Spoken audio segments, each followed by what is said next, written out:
warahmatullahi wabarakatuh. Alhamdulillahi rabbil alamin. Wassalatu wassalamu ala rasulillah Sayyidina wa maulana Muhammad ibn Abdillah. Amma ba'd.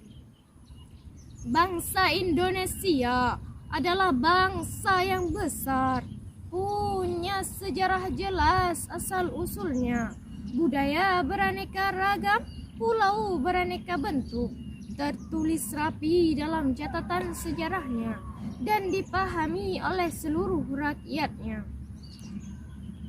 Namun hadirin, 70 tahun sudah negeri ini mengumandangkan reformasi, namun belum mampu berbenah diri mengejar ketinggalannya.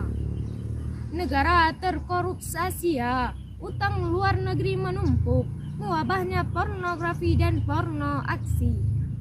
Pemimpin yang sibuk dengan pencitraan, pemimpin yang idealnya mempertontonkan akhlakul karimah, justru yang terjadi adalah melukai hati fukara.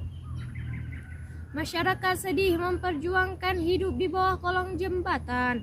Miliarder negeri ini hidup berlimpah berjuta kemewahan, seolah-olah bangsa ini hilang identitas dan terlepas dari kontrol Al-Quran serta nilai-nilai ilahiyah. Dasar inilah yang melatar belakangi saya mengangkat pidato dengan judul Revolusi Mental menurut Al-Quran, dengan landasan normatif kitab suci Al-Quranul Karim, surah Al-A'raf ayat 96. A'udzu billahi minasyaitonir rajim. Bismillahirrahmanirrahim.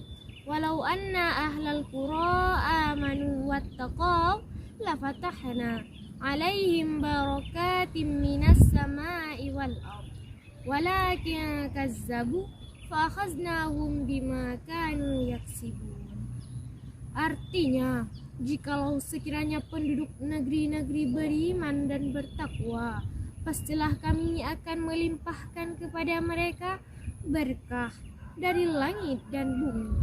Tetapi mereka mendustakan ayat-ayat kami itu, maka kami siksa mereka disebabkan perbuatannya. Dari ayat tadi jelaslah bahwa pemimpin yang mampu menempatkan petuah Al-Quran, mampu menjaga moralnya, tentu tidak akan ada lagi desentralisasi kekuasaan, mustahil adanya degradasi kredibilitas, tidak akan muncul otonomi jabatan, negara akan hidup adil dalam kemakmuran, makmur dalam keadilan. Kita sebagai khalifah di muka bumi benarnya menjunjung tinggi moralitas, karena kehancuran sebuah bangsa berawal dari hancurnya moral para penghuninya.